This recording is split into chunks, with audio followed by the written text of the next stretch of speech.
Hey, it's Mark Carey here, and welcome to the next edition of the Employee Survival Guide, where we tell you what your employer does not want you to know about and more. In this week's episode, we're talking about the subject of why employees can't react with fear at work. The instant you react in fear to any negative and adverse workplace event, you have lost the game. Fear is the path to the dark side. Fear leads to anger. Anger leads to hate. Hate leads to suffering. Yoda. The moment you experience fear in the workplace, pause and just smile. The physical movement of your facial muscles when smiling will cause your brain to stop thinking of self-defense and start to calm you down. Then breathe deeply and slowly. Your opponent will look at you quizzically and wonder what the joke is or whether she said something funny. Okay, now you're back to center and can think with a cool head.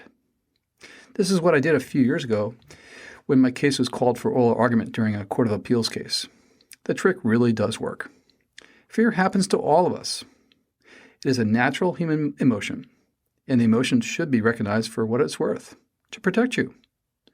Then put fear in its proper perspective on the sideline and behind you. You have choices about fear, and only you can decide which path to take.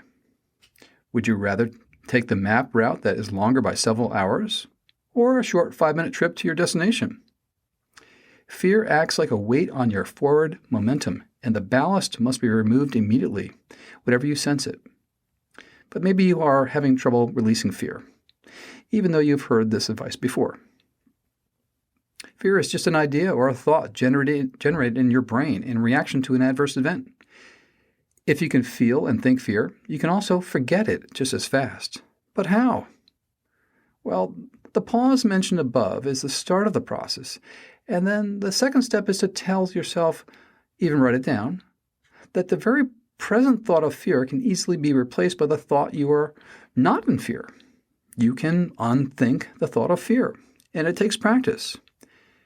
You're going to stumble a few times, but eventually you will harness control over fear. Be patient.